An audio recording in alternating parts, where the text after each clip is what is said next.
Sharon, it is so fantastic to have you here tonight. Thank you, been? Daisy. Very lovely to join you. Happy to have a chance to talk to you in Australia. No, very happy to have you. Very happy indeed. Now, look, Sharon, Women's Liberation Front, I love the acronym, by the way, WOOLF, so wolf, I love it, very good choice, has declared that it is fighting at the front line of feminism. Now, in today's world where feminism is so turned on its head, as I mentioned, and often actually working against women, where do you see the true feminist fight? It's interesting that you asked that. You know, the assault lines have definitely moved, and we are getting assaulted from all fronts now. But I would say that the absolute goal, particularly of radical feminism, has not changed, which is self-sovereignty for women, right? The ability to live as one chooses, to pursue one's vocation, move about freely in one's own country, have bank accounts, vote, all of those things. Women's self-sovereignty, that goal has not shifted. What has happened, as you know, in the United States in particular, we are being assaulted really from all sides, and feminism has been knocked hard in the head and really knocked sideways in terms of just trying to fight for basic rights, because the rollback of women's rights has been swift and deleterious. I mean, it really has. And look, I have to ask you this. It is just extraordinary to me that women, not all women in the feminist movement, but like certainly a lot, the kind of trendy pop culture feminists, so to speak, have just embraced this trans ideology. They've just flat out accepted the idea that a man can be a woman without trying to present as a woman or live as a woman or anything. And they just were welcomed into the bathroom. They fight for male athletes to compete against women instead of fighting for sports to be fair. So why has this happened? What has gotten into the heads of these women that they would just condone this weird kind of inclusivity? It's very, very strange and very, very frightening, I find. You know, that part befuddles us a lot, too, at Women's Liberation Front. We don't understand feminists who center men in their feminism. This makes no sense to us. The group that has tried really hard to capture everyone in transgender ideology has done a brilliant job butchering the language, right? So now you have to refer to men in dresses as trans women, which confuses the general public, and makes them think, well, maybe it's some sort of new breed of human that suddenly appeared on the planet, and that it's sort of like a woman, but kind of not really. They're not recognizing that the starting point was that you had to be a man. And so sometimes liberal feminists, especially in the last decade or so, have been really told that you need to be intersectional in your feminism, that you need to value the experiences of others. This has always been a problem for feminism, just so you know, is always being told, no matter what it was, you need to wait your turn. Put these others first, advance them first, and then you can get what you want. This was always a mistake to fall into that trap.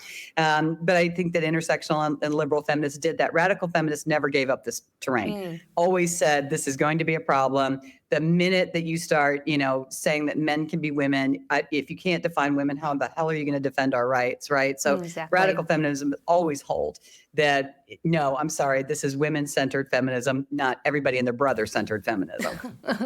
Yeah, look, that is an excellent point about intersectionality. And look, the thing about intersectionality was that it originated sort of in the mid-20th century as actually quite a useful tool to discuss specifically racial dynamics on the intersection, for instance, of black women. So that is, black women could be oppressed or discriminated against both because of their gender and also their race. And that created a kind of middle point with something quite distinct. And I've heard it called misogynoir, which is quite a good word. So at the time, black feminists used it as quite a handy tool to describe their own experiences, which was fair enough. But as you know, through the 90s and the early 2000s, it just spread into this spider web of oppression. So is there a particular moment that you can pinpoint that really was the catalyst for this? Or is it just, something that happened because women are a little bit too, shall we say, agreeable, I think is the word that I would probably It's use. interesting that you put it like that. Women, I would have used the word accommodating. That women are Yes, that's a relied good word upon too. to be accommodating, right? That we're meant to accommodate everyone. And women also have a reputation, not undeservedly, of not leaving anyone behind, right? That, that women have a tendency to try to look out for everybody, pull everybody together. They are much more comfortable in the collaborative mode where we work together to solve problems rather than in the competitive mode, although there are fierce women competitors. I'm not denying that. It's just that, that tends to be our mode. The United Nations has long felt that women make the better peace builders for this exact reason, that they'll Yeah. bring everyone to the table and try to get everyone to work together. And so, yes, women do tend to be accommodating, and this movement relied on that. It absolutely relied on that. And it was a bit of sneakiness, honestly, where most women in their lives have known one true transsexual, at some time. They're usually 1 in 8 kajillion. That's an actual stat. And so, Oh, wow. you run into one and you feel really sorry for them. And you say, oh my God, you poor sod, of course you can use the bathroom. Oh my gosh, this is terrible what's happening to you. And you sort of thought that would be the 1 in a million that you would ever run into. Yeah. Right. Exactly. And so women will accommodate that. That opened the door, right? Which is, well, yes, now we want to be in your restrooms, but now I want to feel like a woman, look like a woman, et cetera. And then it just, the tidal wave came in. It was a recent poll in Britain, actually, that showed that something like 1/3 to 1/2 of Britons did not know that trans women had started out as men. That they've been so confused by the language that they actually thought it was sort of some new species. So when you're asking me, how did this happen? I think it happens because you're not having much interaction and you're not encountering these folks in the wild. Sense. And so you're like, what's it matter? What do I care? It's not a big deal. But every single woman on the planet has a story. Everyone of that interaction with a man that terrified the daylights out of her, every single one. So when you then start shoving them into bathrooms, sports, locker rooms, prisons, every place that women would want to be isolated as women and not have men in their spaces, now you're in trouble. And that it's very unfortunate that the movement relied on us to be accommodating and blew that open, very, very wide. I mean, yeah, that is a great analysis, and you've helped me answer that question that I've had. I mean, I was just like, how did this happen? It's so strange, And look, you know what? I've always thought this thing is like the logical conclusion of the theory of patriarchy, isn't it? Like, when you think, say, women fought for their rights in the mid-20th century, they got equal pay, sex-based rights, all of that kind of stuff. And then it sort of went round in a circle and like men started sort of infiltrating that. And so now they've kind of stripped away the sex-based rights and entered the women's spaces. And they'll probably, if, look, they're not already, be considered, for example, in quotas for women in left-wing political parties. That's just always the way I've kind of put it in my head. What do you think of that theory, that it's the logical conclusion of patriarchy? No, I think that is the actual theory that, often it's a sort of a backdoor joke at Wolf, right? This is the best men's rights movement ever designed, right? I mean, you couldn't have thought up a better one, if you'd have tried, right? So true, very the true. best way to erase women, is to, well, of course, in the United States, like I said, we have a double assault, right? Which is, first of all, take away their reproductive rights, their autonomy, their ability to control their own bodies. Hey, and just absorb, their word and don't even let them use it anymore. Like in your country, women in our country that do speak out against this are quickly met with deplatforming, being fired from their jobs, being excised from groups, right? Being told that you're a Nazi, transphobe, bigot.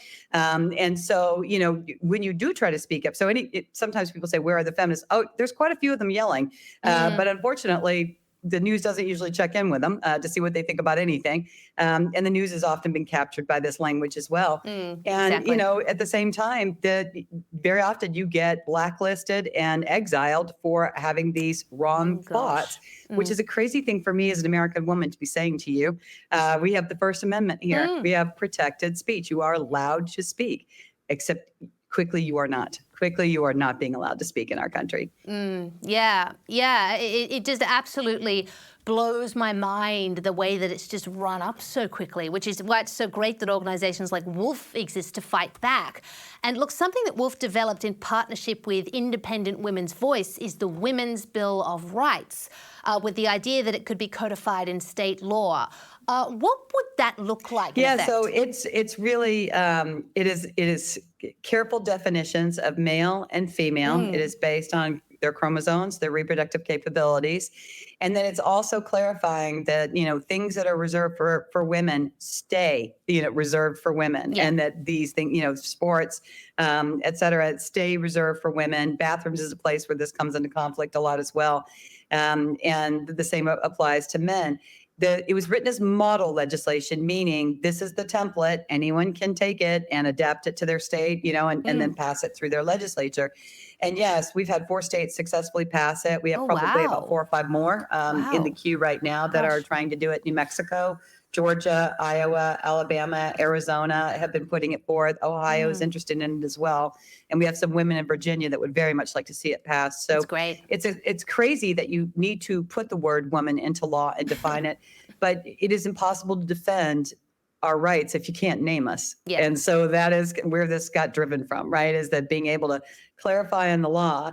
And then it's also good in terms of what we call toehold legislation, meaning, now that you've established that, this is what women are on the law, you can then go back and say, based on that definition, we would like equal pay, or we would like other things that apply exactly. to women. So that is why I think it's very good legislation. Yeah, I mean, that's absolutely fascinating. And it's really interesting that other states are looking to codify it as well.